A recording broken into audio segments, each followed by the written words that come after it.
The grand hall of the Zetharian collective stretched before Marcus, chum-like something from a fever dream crystalline. Pillars rose toward a ceiling that showed the actual cosmos above them, stars wheeling in their ancient dance, nebulae spreading their colorful wings across the void.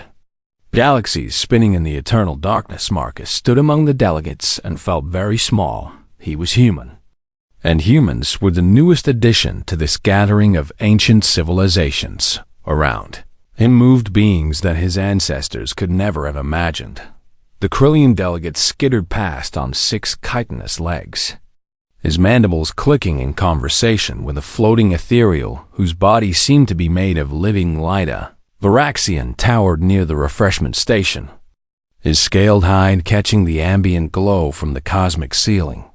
The Zetharians themselves were hosting this summit, and their queen was the reason everyone had come. She stood on the central dais, her body covered in bioluminescent patterns that shifted colors as she spoke. Her species had spent 3,000 years building bridges between warring factions.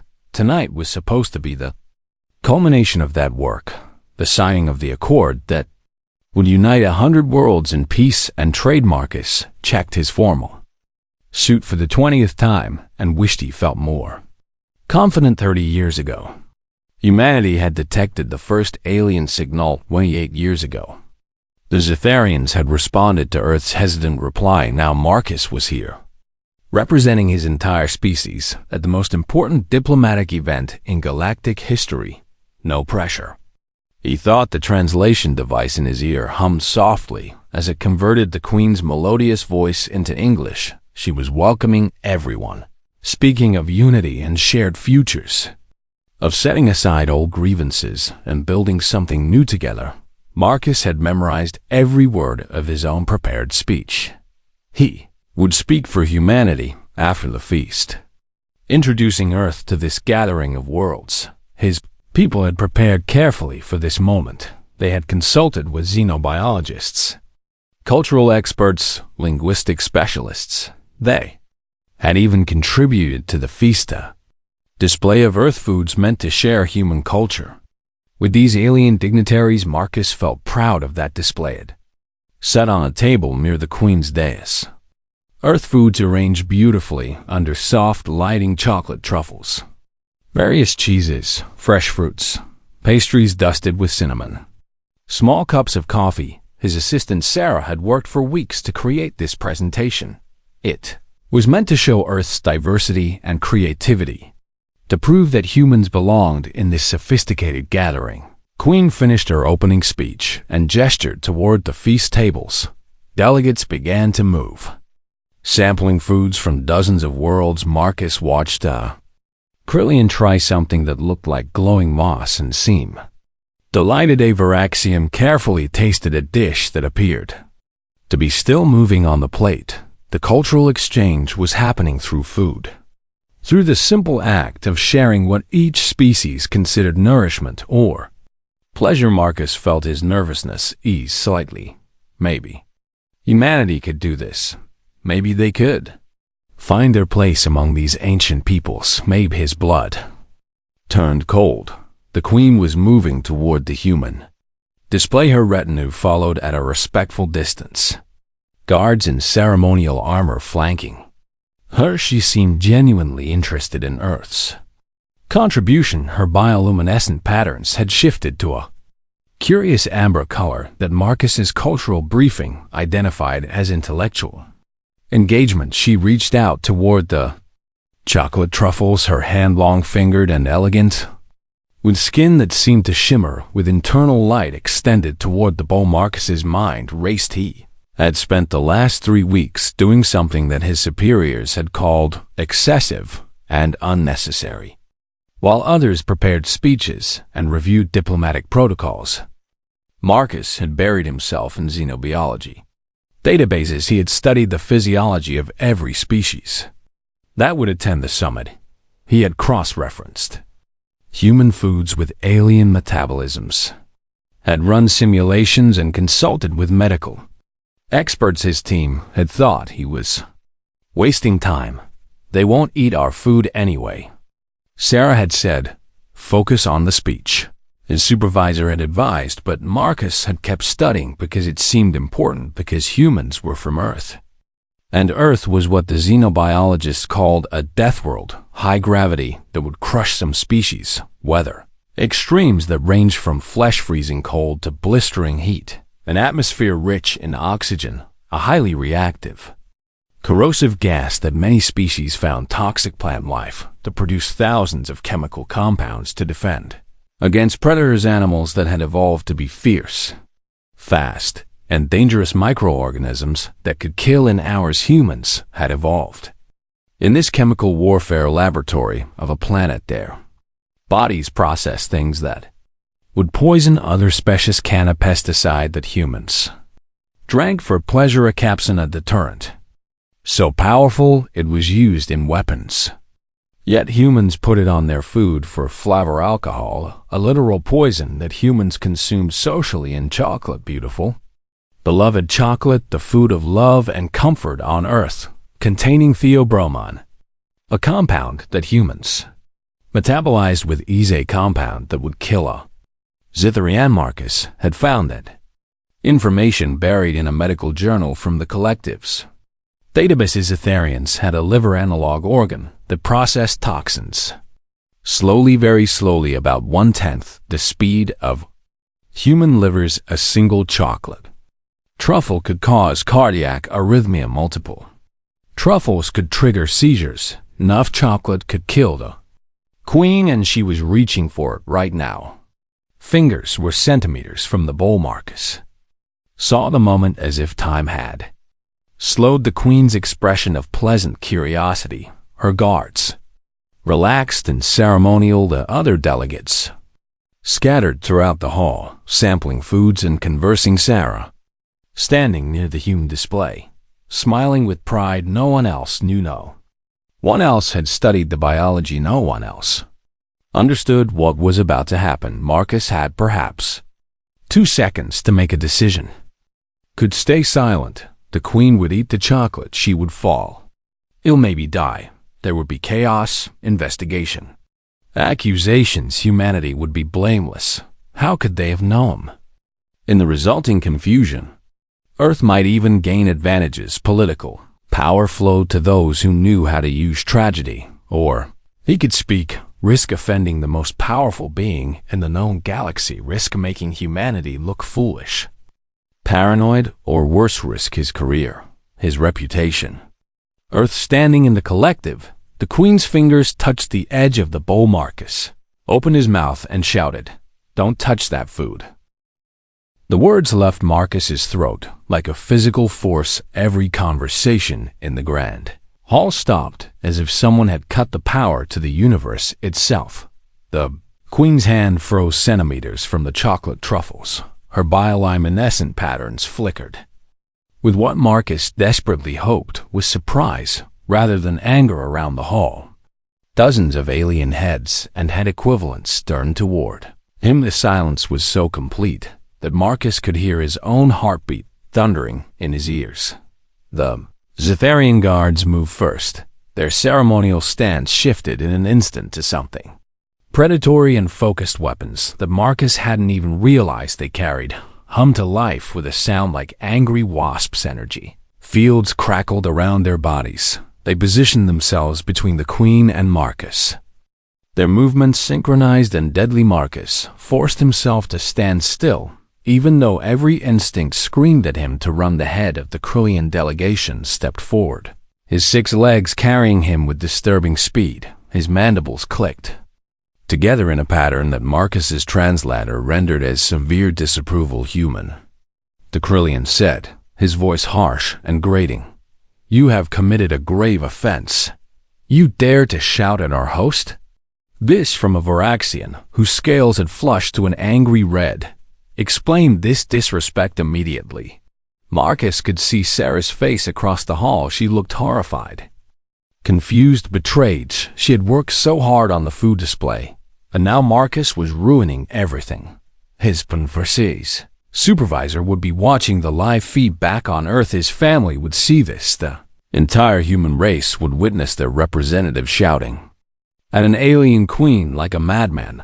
But Marcus kept his eyes on the queen.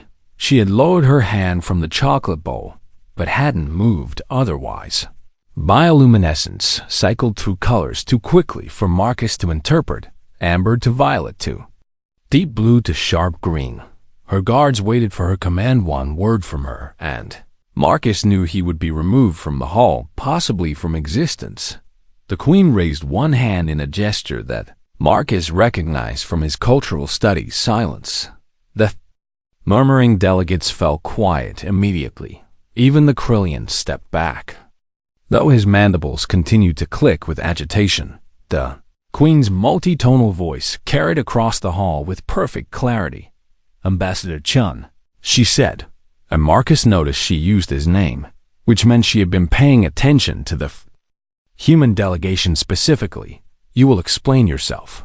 She paused, and her next word carried the weight of absolute authority. Quickly, Marcus swallowed hard and tried to organize his thoughts. He was aware of hundreds of eyes watching him, cameras recording every moment. This would be studied in diplomatic academies for generations, either as an example of quick thinking or catastrophic failure. "Your Majesty," he began, and his voice came out stronger than he expected. "That food is dangerous." A ripple of reaction moved through the crowd. The Varaxian ambassador's translator crackled with what sounded like mocking laughter. "The human claims his own offering is poisoned?" The Varaxian said, "What primitive treachery is this? Is this some Death Worlder stratagem?" Another voice called out, "Did humanity truly attempt assassination at a peace summit?" The accusations came faster now, voices overlapping as delegates who had been friendly moments ago turned hostile. Marcus could see the narrative forming. Humans, barely civilized, attempting some crude plot. His species would be expelled from the Pyros collective before they had truly joined it. Earth would be isolated, quarantined, perhaps even sanctioned. Everything humanity had worked for destroyed because he had opened his mouth. But the queen raised her hand again, and the voices cut off. "Let him speak," she commanded. Marcus activated his wrist device, projecting a holographic display into the air. Before him, molecular structures appeared, rotating slowly in 3 dimensions. "Your Majesty, distinguished delegates," he said, forcing himself to use his diplomatic training, "this is not poison."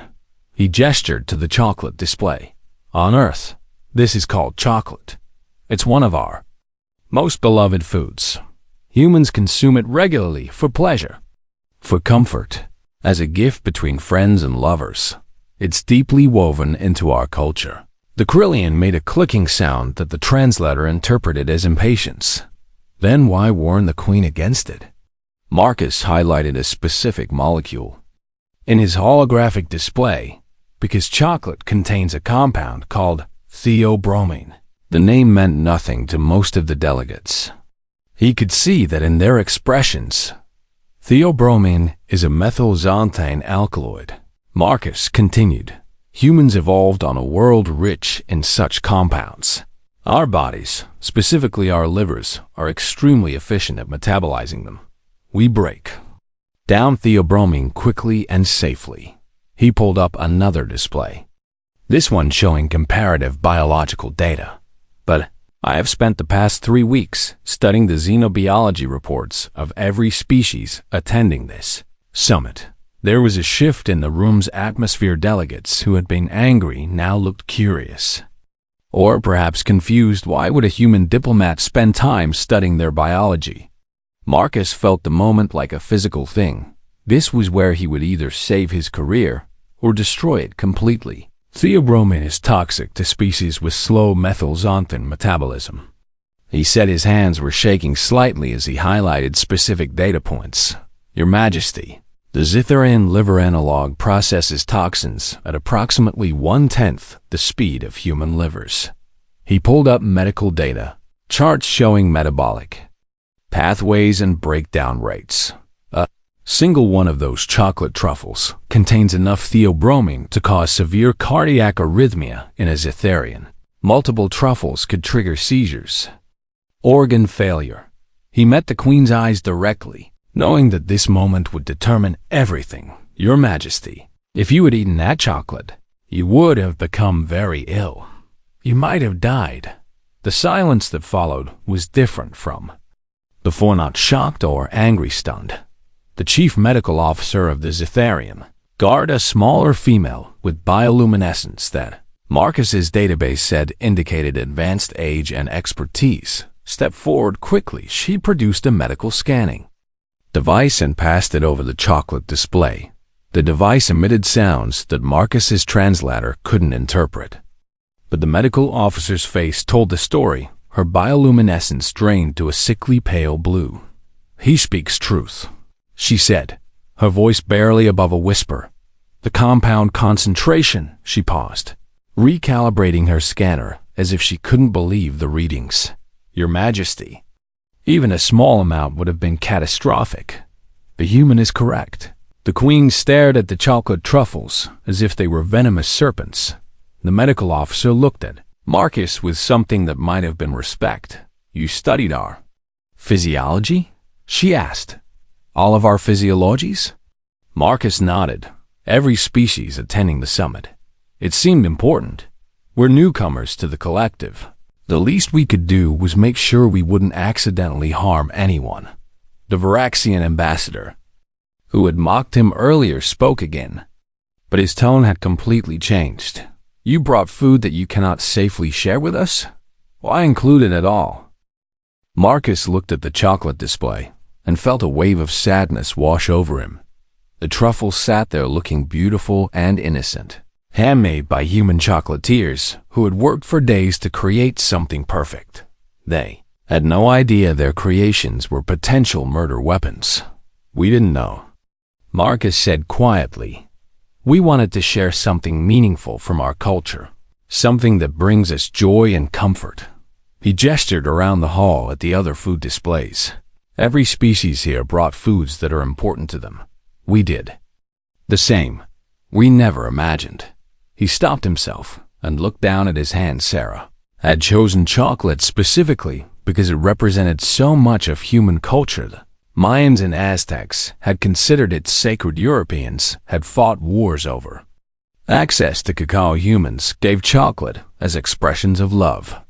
Celebration, apology, comfort. It was woven through human history like a sweet thread connecting millennia. It was poison to most of the beings in this room. Marcus felt the weight of realization settling over him like a heavy blanket. "Earth is what your xenobiologists call a death world," he said slowly. The term wasn't unknown to the delegates. Several shifted uncomfortably at the mentioned death worlds. Were planets with conditions so extreme that most species couldn't survive there. Without extensive environmental protection, Earth's high gravity alone would cripple many of the beings in this hall. We evolved in an environment of constant chemical warfare. Marcus continued. Our planet's plant life produces thousands of defensive compounds. Alkaloids, glycosides, terpenes, phenols, poison after poison after poison.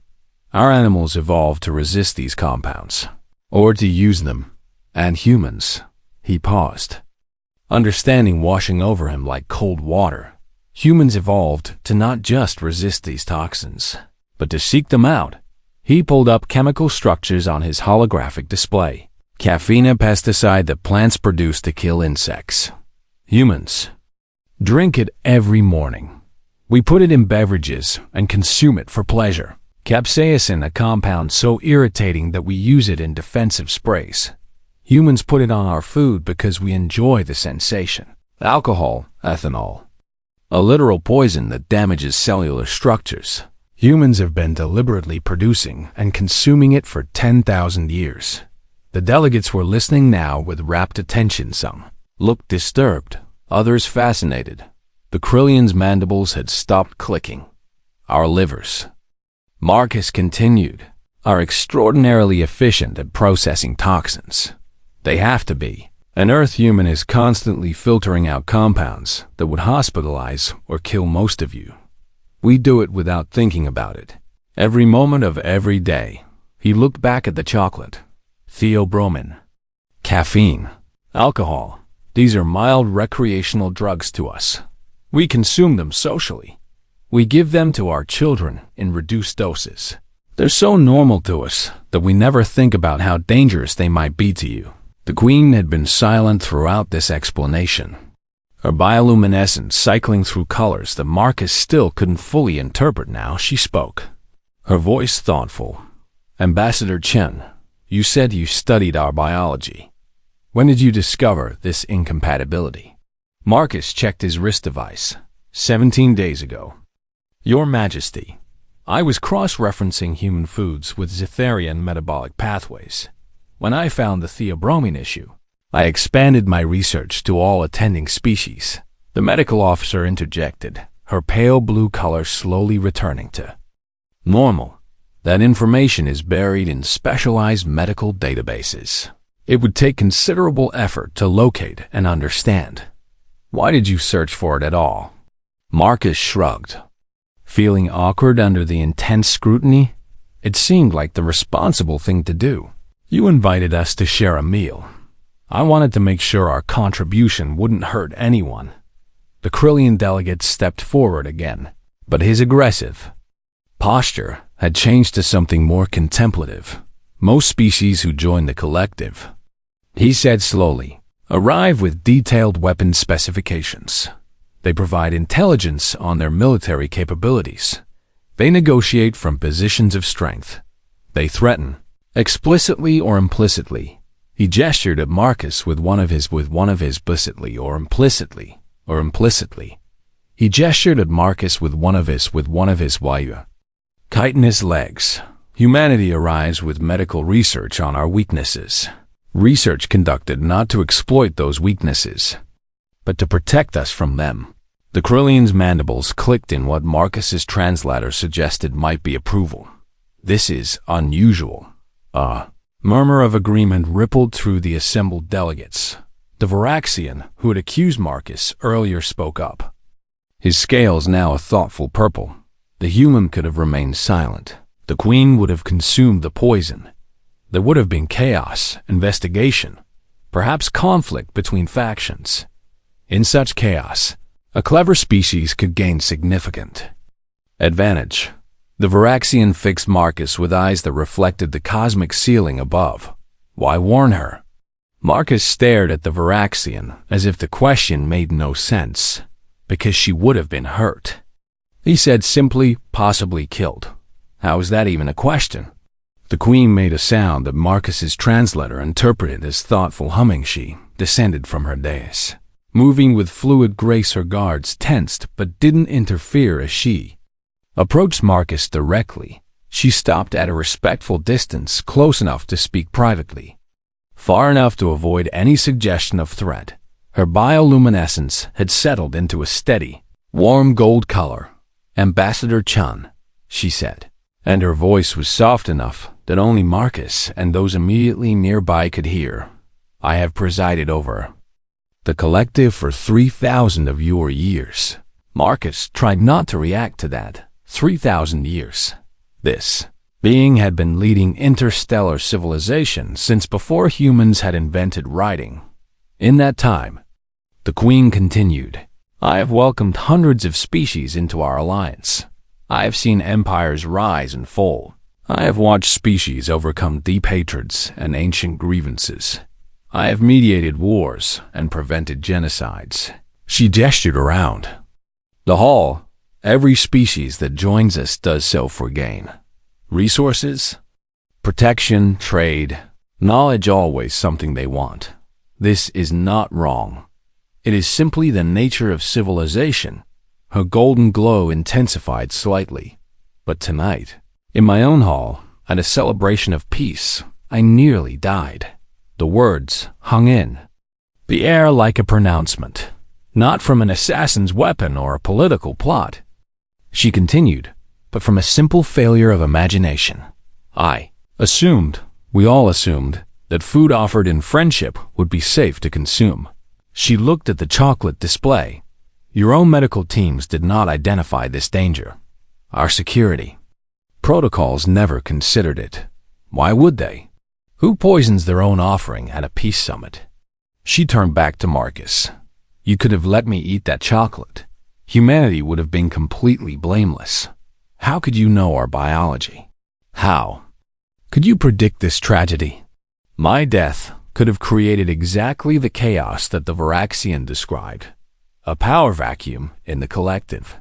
Factions scrambling for advantage. Old rivalries resurfacing. And humanity young. Untested, but innocent of wrongdoing, could have risen in the aftermath. Marcus shook his head. Your Majesty, that never. I know, the Queen interrupted gently. That is precisely my point. The Queen's bioluminescence pulsed with that warm golden color as she regarded Marcus around them. The hall had grown so quiet that Marcus could hear the faint hum of the environmental systems. Every delegate seemed frozen in place. Watching this exchange between the ancient queen and the human who had shouted at her, "You stopped me because the thought of harm was intolerable to you," the queen said. Not harm to an ally, or harm to a political partner, but harm to another living being. This is your instinct. Marcus felt uncomfortable with the weight she was placing on his actions. Your Majesty, any decent person would have done the same. The Queen's colors shifted to what Marcus's database suggested was amusement. Would they? She asked. Let me tell you what I have seen in 3,000 years. Ambassador, I have seen species poison their rivals' food at diplomatic functions. I have seen accidents arranged with perfect deniability. I have seen beings watch their enemies suffer and die while maintaining expressions of innocent shock. Political assassination is as old as civilization itself. She gestured to the assembled delegates. Everyone in this hall understands power. We all know how it flows, how it shifts, how it can be seized by those clever enough and ruthless enough. If I had died tonight, consumed poison at my own celebration, there would have been investigations and accusations. But the humans so new, so naive, so clearly ignorant of our biology would never have been suspected. Marcus felt sick. The implications of what she was saying washed over him in waves. I never thought. He began. Exactly, the Queen said. You never thought to exploit this situation. You never calculated the potential advantage. You simply saw danger and acted to prevent it. She turned to address the full assembly, her voice rising to carry throughout the hall. 3,000 years, she said. And I have never seen this species bring weapon specifications so we understand their strength. They bring trade proposals so we understand their value. They bring cultural achievements so we understand their sophistication. The Queen gestured toward Marcus. Humanity brought medical research on our vulnerabilities, not to threaten us, but to protect us from themselves. The Krillian delegate clicked his mandibles thoughtfully. The humans are from a death world. He said, their normal is our poison. This creates a unique situation. An elderly ethereal drifted forward, her light body pulsing with interest. The Deathworlders understand danger in a way we do not, she said. Her voice like wind chimes. They evolved surrounded by constant threat. They learned caution as a survival trait, as a Therian council member, distinguished by elaborate bioluminescent patterns. Spoke up, but this is more than caution. The human actively researched our weaknesses. He spent weeks studying our biology when he could have been preparing for political negotiations. Why? Sarah stepped forward from where she had been standing near the food display. Marcus was surprised to see her. She looked shaken, but determined. If I may speak, Your Majesty? She asked. The Queen nodded permission. I worked with Ambassador Chun to prepare the cultural display. Sarah said, I chose the foods we would present. I selected chocolate specifically because it represents so much of human culture. Her voice wavered slightly when Marcus told me he was going to spend time studying everyone's biology. I thought he was wasting effort. I told him to focus on his speech. On diplomatic protocols, I thought learning about your metabolisms was, forgive me, pointless. She looked at Marcus with something like wonder. I never considered that our food might hurt you. It never crossed my mind. But Marcus, he said something that I didn't understand then. He said, we're guests in their home. The least we can do is make sure we don't accidentally burn the house down. The Queen's bioluminescence brightened. Ambassador Chen, is this true? Marcus nodded, feeling embarrassed. Your Majesty, humans have a long history of accidentally causing harm through ignorance. We've introduced species to new environments and watched them become invasive pests. We've shared diseases with isolated populations and caused epidemics. We've given gifts that turned out to be toxic, dangerous, or culturally offensive. He gestured around the magnificent hall. You invited us here, into this incredible gathering. You offered us a place among civilizations that have existed for millennia. The absolute minimum we could do was make sure we wouldn't accidentally poison you at our first meeting. The Varaxian ambassador spoke. His scale is now a contemplative blue-green. The human speaks of learning from mistakes. This suggests wisdom beyond his years. Marcus gave a short, bitter laugh. With respect, we've made a lot of mistakes. Humans are good at causing disasters and then learning from them. We just thought, maybe this time, we could learn first and skip the disaster. The Queen was silent for a long moment, her bioluminescence cycling through colors too complex for Marcus to interpret. When she spoke, her voice carried absolute certainty. I am going to propose something unprecedented, she said. The hall seemed to hold its breath. Earth will be granted full membership status in the collective, the Queen announced, with all rights, privileges, and responsibilities that entails. A murmur of approval moved through the Fiertu assembly. This was expected. The summit had been building toward this, but the Queen raised her hand, indicating she wasn't finished. Additionally, she said, I propose the creation of a new position, the Death World Advisory. The murmurs stopped. This was not expected. Humanity will review all interspecies exchanges, all cultural events, all trade agreements, all diplomatic functions, the Queen continued. They will identify biological incompatibilities that our scientists, in their expertise and certainty, might overlook. The Varaxian ambassador's scales flushed with surprise. Your Majesty, you would grant such authority to the youngest member species? Such access to sensitive biological information about all collective members? Other voices joined in. This is highly irregular. What if the humans exploit this knowledge, giving them our vulnerabilities? They already have them, the Queen said calmly. Ambassador Chen has already conducted this research. He already knows that Zetharians cannot process theobromine. He knows which species are vulnerable to which compounds. He has this knowledge now. She let that sink in. The question is not whether to give humans this information. She continued. The question is whether to formalize their role in protecting us with it. The medical officer stepped forward. Your Majesty, with respect, our own medical teams should have identified these risks. We have sophisticated scanning equipment and extensive databases. Why did we miss what this human found? The Queen's colors shifted to something somber. Because we didn't look, she said simply. We assumed that any species offering food at a peace summit would ensure it was safe. We assumed good faith and competent safety protocols. We assumed we were safe in our own home.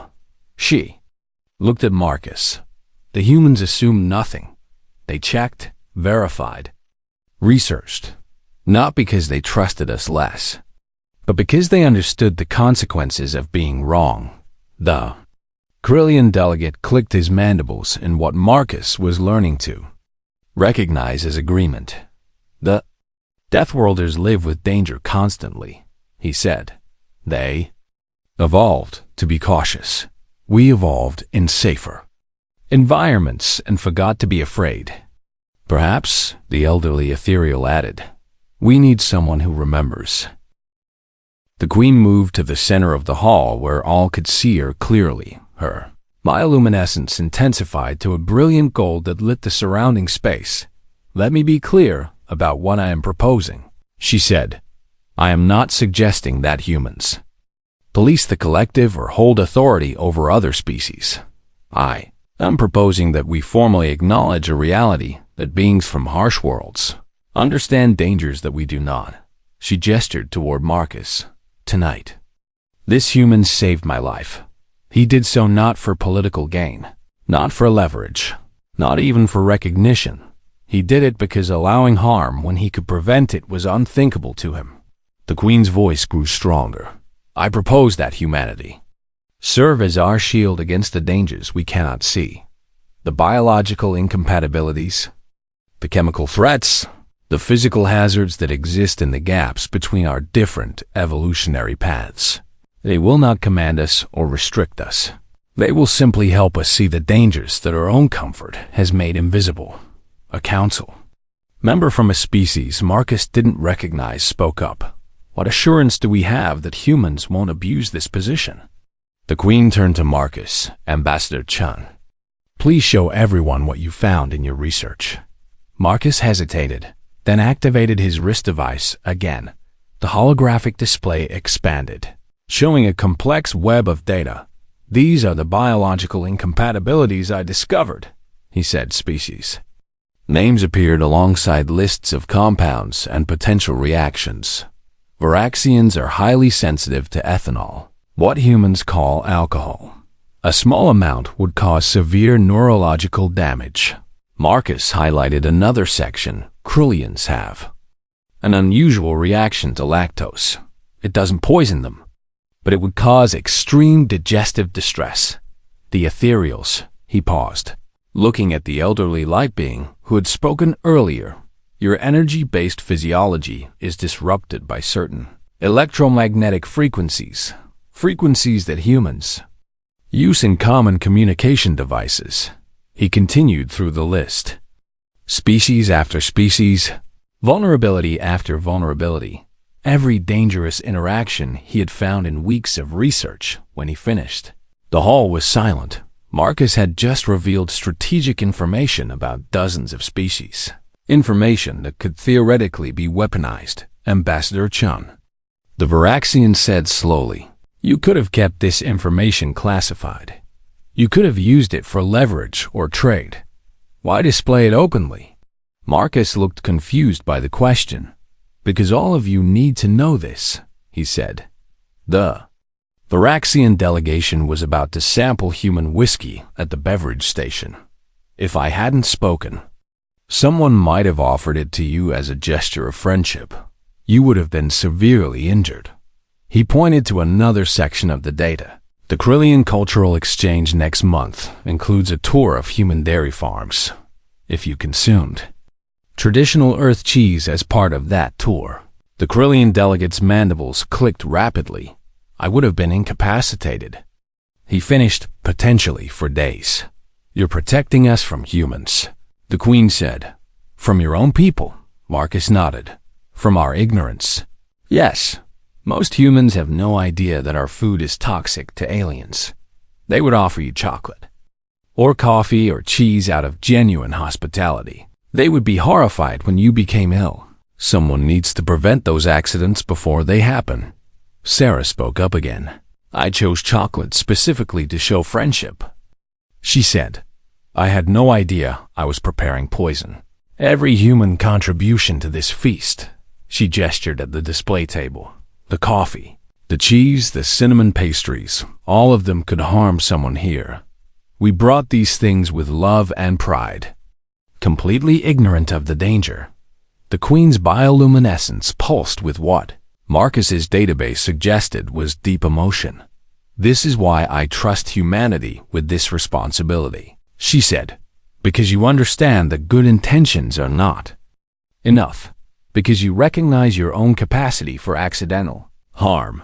because you are willing to do the unglamorous work of prevention rather than seeking glory in heroic intervention. She looked around the assembly. I nearly died tonight because everyone, myself included, assumed that friendship and good faith were sufficient protection. We have grown complacent in our peace. We have forgotten that danger exists even in the absence of malice. The Zetharian council member who had spoken earlier stepped forward. Your Majesty, I support this proposal. The humans' research is extensive and clearly conducted with care. Formalizing this role would benefit the entire collective. The ethereal drifted closer, her light pulsing. I too support this. We nearly allowed a fayed tragedy through simple ignorance. We need someone watching for these invisible dangers. One by one, delegates voiced their support, some enthusiastically, others more cautiously. But the consensus was building. The Krillian delegate approached Marcus directly. Ambassador Chun, I apologize for my earlier hostility. I thought you were committing an offense. Instead, you were preventing a catastrophe. If humanity accepts this role, the Krillian Collective will provide full access to our medical databases. Other species began offering the same medical records, biological data, research archives, information they would normally guard jealously, now offered freely, because Marcus had already proven what he would do with such knowledge. He would use it to protect them. The Queen raised her hands. Calling for silence, Ambassador Chun, she said formally, on behalf of the collective, I offer humanity this position. You will be our Death World advisory. You will help us navigate the biological dangers that exist in our diversity. You will prevent the accidents that good intentions cannot. She extended her hand in the human gesture of agreement. Do you accept? Marcus looked at that extended hand and felt the weight of what was being offered. This wasn't just a diplomatic position. It was trust. Trust that humanity, young, untested, from a world the others found terrifyingly hostile, would use their knowledge of danger to protect rather than harm. He thought about Sarah's chocolate. Offered with pride and love, he thought about all the humans back on Earth who would be so excited to share their culture with aliens. He thought about the coffee and alcohol and spicy food and all the thousand things humans enjoyed that could hurt or kill their new friends. Someone needed to stand between human enthusiasm and alien fragility. Someone needed to remember to check, to verify, to research. Someone needed to be careful. Marcus took the Queen's hand and felt the slight electric tingle of her alien biology. We accept. Your Majesty, he said, we'll do everything we can to keep everyone safe. The Queen's bioluminescence blazed brilliant gold. Then let it be recorded. She said, humanity joins the collective not as warriors or conquerors, not as traitors or diplomats, but as guardians. They will protect us from the dangers we cannot see. They will be our shield against the invisible threats. She released Marcus's hand and turned to address the full assembly. The accord is ratified. She announced, let us celebrate this new alliance. The hall erupted in sounds that Marcus's translator struggled to interpret. Cheers, songs, clicks, hums, all blending together in what he thought might be approval. Sarah came over and hugged him tightly. You saved her life. She whispered, I almost killed her. Marcus whispered back, we almost killed her. But we didn't. Sarah said, you made sure we didn't. The feast resumed. But now delegates approached the human food display with caution and curiosity. Marcus and Sarah stood by it, explaining what each item was and which species could safely consume it. The Krillian delegate tried a carefully selected fruit salad and declared it delicious. An ethereal sampled plain bread and seemed pleased with the texture. The Varaxian stayed far away from the whiskey, but accepted some non-alcoholic juice, and the chocolate sat untouched. Beautiful and deadly. Marcus placed a handwritten sign next to it. From Earth, with care. Please ask before eating. We want to share our joy, not our toxins. The Queen approached the display again, this time with her medical officer. They looked at the chocolate with something like wonder. "It's strange," the Queen said, "to think that something so beloved by your people would kill me. It's a reminder," Marcus said, "that what brings joy to one person can bring harm to another, that we have to be careful with each other, that good intentions require knowledge and caution to avoid becoming tragedies." The Queen's bioluminescence shifted to a soft, warm amber. "You understand this because you're from a death world," she said. "You evolved learning to identify dangers." "Yes," Marcus agreed, "but also because we failed before. Humans have a long history of causing harm through ignorance. We've learned sometimes too late that enthusiasm and good faith aren't enough. You have to actually check. You have to verify. You have to think about consequences before they happen." The medical officer spoke up. "Your species must have lost many individuals to the dangers of your world." Marcus nodded sadly. "We did. We still do. Earth is beautiful, but it doesn't forgive mistakes. We learned to be careful because the cost of carelessness was death." The Queen was quiet for a moment, then said, "Perhaps that is the gift Deathworlders bring to the collective. Not weapons or resources, but perspective. The understanding that safety is not guaranteed. That vigilance is necessary. That love and care require action, not just intention." Marcus looked around the hall at the dozens of species mingling and celebrating. He thought about all the ways they could accidentally hurt each other,